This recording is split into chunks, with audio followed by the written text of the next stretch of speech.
There are many videos online about how did they do world building for Dark Souls series, for Elden Ring, for Bloodborne. But I want to do something better for you, DMs and game designers. I want to give you not how they did it, but both how they did it and how it can be done always for any setting.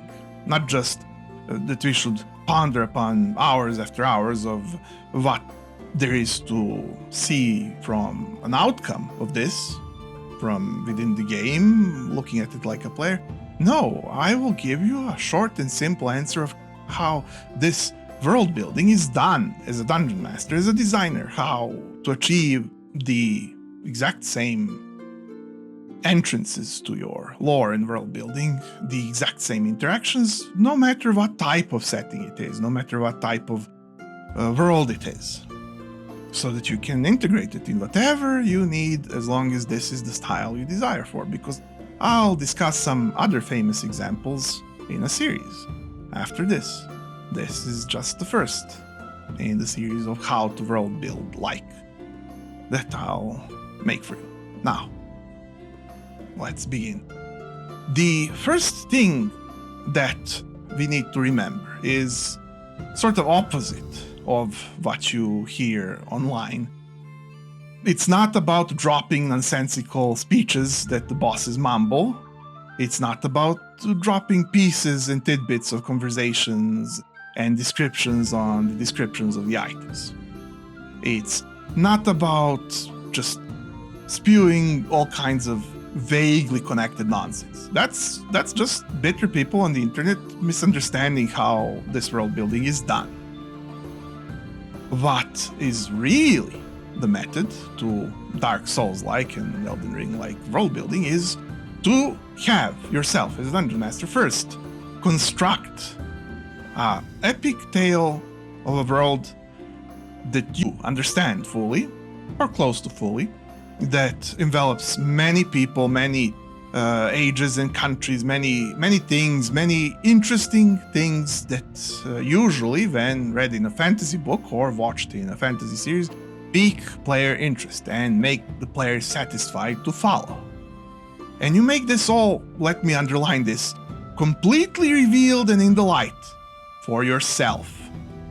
You make the whole fable completely laid out from ancient past to the very modern and future times and connected all throughout.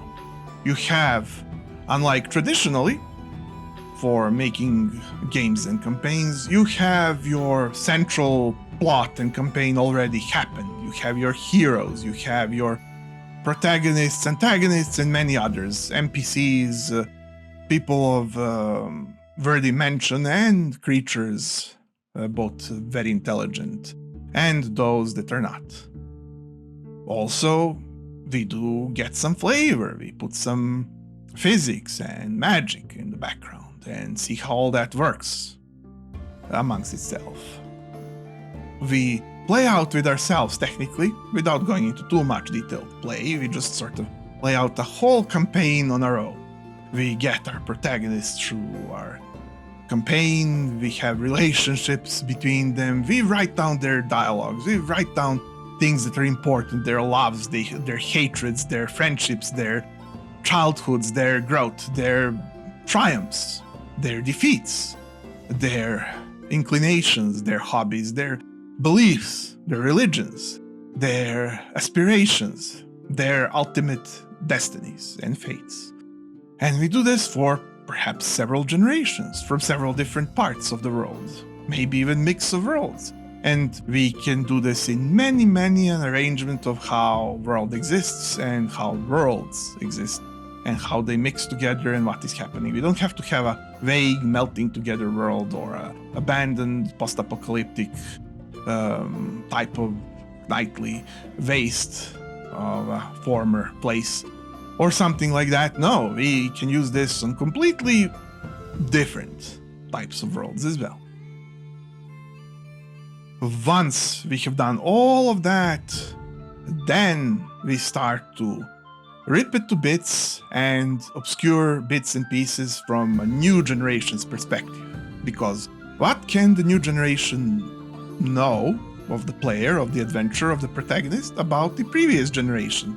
Usually, DMs in traditional format take this pretty straightforwardly, where most things are known, most things are of legend, most things are learnable, most things are the lore, most things can be just heard on the street. And it's in interest of the DM for the player to learn that lore as fast as possible so that they can interact with the guilds, with the cities, with the countries, etc. But this is not the layer of lore that we're dealing with here. Here we will be looking into what if, like in real life frequently, lore is stripped away, burnt down, scraped up, uncomfortable politically to some factions and people, or something else, something that makes the world as complex about finding out the truth as it is here with us. And then on top of that, once we're done, which we're far from done, we're going to be writing a lot to get this completed, though you don't have to do this all at the same time, and unless you're doing it for a game, you probably shouldn't, and even then you shouldn't do it all at the same time.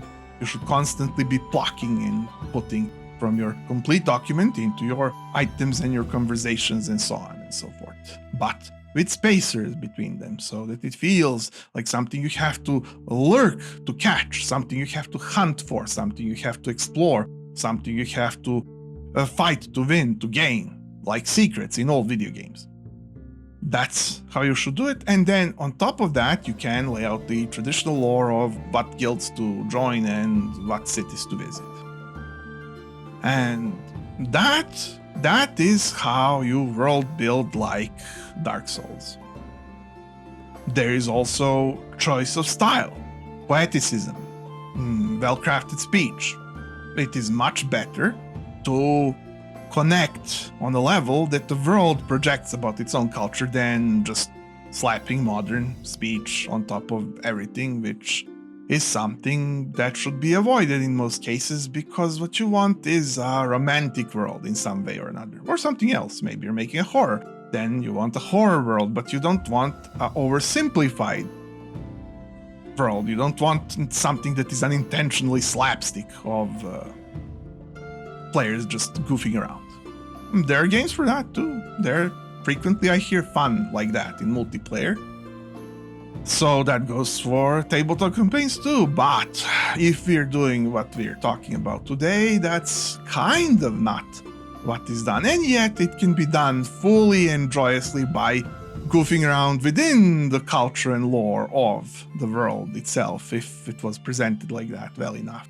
Where then some small joy can be derived from doing the taunts and poses and banter from within the world to provoke others, NPCs, players, and so on, to either mirth or embarrassing rage, or something in between. Because it is reinforced, that fun, by how well the world did it to show us once or twice or thrice when we were the observer first time and we were too new to joke about it. We were just staring at what was happening and then were entertained unexpectedly.